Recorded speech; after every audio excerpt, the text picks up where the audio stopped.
A logical fallacy is an error in reasoning. It occurs when an argument's form is flawed. Aristotle was the first to systematize these errors in his sophistical refutations, identifying 13 fallacies. He categorized them into two types: those depending on language, arguments failing at the level of grammar, and those not depending on language, arguments failing at the level of logic. If an argument is fallacious, it is wrong, illogical, and invalid. Sophistry is the art of using flawed arguments to deceive.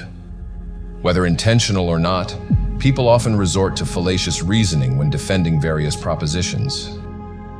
Without a firm grasp of formal logic and an awareness of common logical fallacies, as taught in the trivium, it's easy to be misled. This deception is especially evident in discussions about the empirically proven geocentric level Earth versus the falsified heliocentric globe model.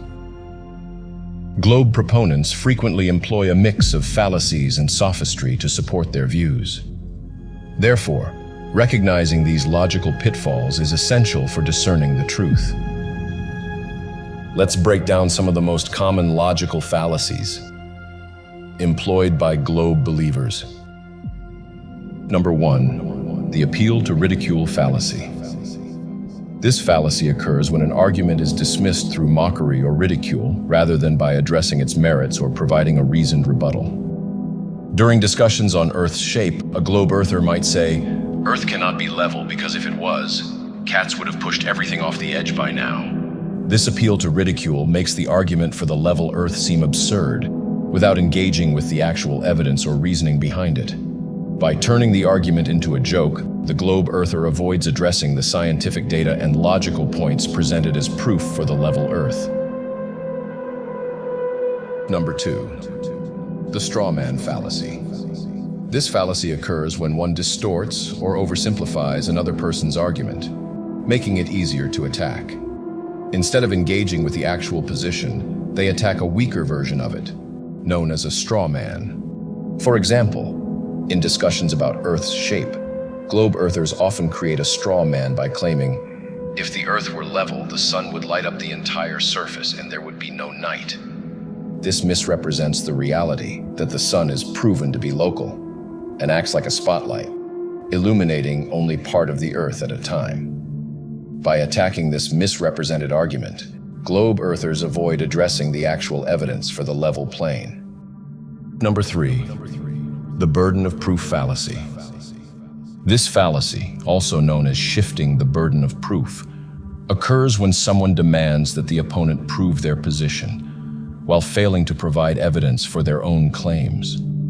For example, globe defenders often insist that objective realists must prove the Earth is level, rather than providing evidence for the claim of curvature, or addressing the falsification of the globe via the scientific method. Since the level Earth is empirically demonstrable, this tactic shifts the responsibility away from proving their own position, and avoids engaging with the actual evidence presented for level Earth. Number 4, the appeal to authority fallacy. This fallacy occurs when an argument is accepted as true based solely on the authority or reputation of the person making the claim, rather than on the strength of the evidence presented. For example, a globe earther might claim that the Earth is a sphere simply because renowned scientists like Einstein or Newton have supported similar concepts. This appeal to authority assumes the claim is true based on the reputation of these figures, without providing additional evidence or addressing the empirical data supporting the level Earth. While expert opinions can be valuable, they should not replace direct evidence and logical reasoning. Valid arguments must be supported by independent verification rather than relying solely on the authority of those endorsing them. Number 5, the false equivalency fallacy. This fallacy occurs when comparisons are made between situations that are not sufficiently alike, leading to misleading conclusions. For example, globe earthers claim that the world's vast oceans curve around a sphere, displaying and holding thousands of miles of surface convexity without any containment. However, there is no measurable curvature anywhere on Earth, and no evidence that water behaves in this way. Globe proponents might argue that water bending can be evidenced in small-scale phenomena like water droplets or the meniscus effect. However, this comparison is fallacious because the behavior of small-scale water phenomena cannot be directly equated with the behavior of vast oceans. The scientific principles governing small droplets do not apply to large-scale water bodies, making this comparison misleading and illogical. Number 6. The red herring fallacy. This fallacy occurs when someone diverts attention from the relevant issue being discussed by introducing an irrelevant topic. When presented with empirical and measurable evidence for the Earth's level surface and observations that falsify the globe's curvature rate, the globe proponent might shift the focus by asking about the movement of celestial bodies. This red herring distracts from the core discussion about the Earth's shape by introducing an unrelated topic. While celestial bodies are interesting, they do not address the specific measurable evidence about the Earth's level surface, which is crucial for evaluating the shape of the ground beneath our feet. Number 7. The black and white fallacy. This fallacy, also known as the false dilemma, occurs when two options are presented as the only possible outcomes, ignoring other viable alternatives. For example, it might be argued that the Earth must either be a sphere or a level plane with an edge. This black and white thinking disregards other possibilities, such as an infinite plane or an enclosed dome. By framing the argument as a simple either-or scenario, the globe earther avoids addressing the full range of evidence and theories about Earth's shape, thus limiting the scope of the discussion and preventing a thorough examination of all potential realities. Number 8. The ad hominem fallacy. This fallacy occurs when someone undermines an argument by attacking the character or personal traits of the opponent, rather than addressing the argument itself. For example, in discussions about Earth's shape, a globe defender might dismiss an objective realist's evidence for the level plane by attacking the person's credibility or character, such as saying, "You only talk about a level Earth because you're uneducated or stubborn."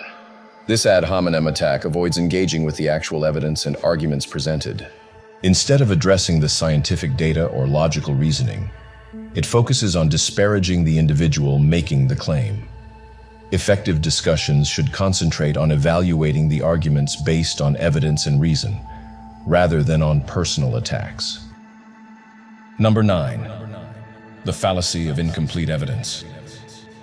This fallacy, also known as cherry picking, occurs when only select pieces of evidence that support a particular conclusion are highlighted, while ignoring other evidence that contradicts it. For example, globe defenders might present high-altitude videos showing a curving horizon as undeniable proof of a globular Earth. However, these videos are often filmed using fisheye lenses or are complete CGI fabrications. When using standard lenses, without manipulation, high-altitude footage consistently shows a perfectly flat horizon, 360 degrees around, without any curvature. By cherry-picking specific examples that appear to support their position and ignoring the contradictory evidence, globe earthers commit the fallacy of incomplete evidence, misleading the discussion away from the comprehensive reality. Number 10. The reification fallacy. This fallacy occurs when an abstract concept is treated as if it were a tangible, concrete reality, without sufficient evidence to support it. For example, globe earthers often refer to the globe model, an abstract concept and CGI representation, as a real, tangible object. They treat the globe as if it were physically proven, despite the fact that there is no empirical evidence to substantiate its existence. In contrast, level Earth reality is supported by hundreds of empirical proofs and observations that adhere to the scientific method. By reifying the globe concept, globe earthers ignore the lack of concrete evidence and avoid engaging with substantial empirical proof for the demonstrable level plane.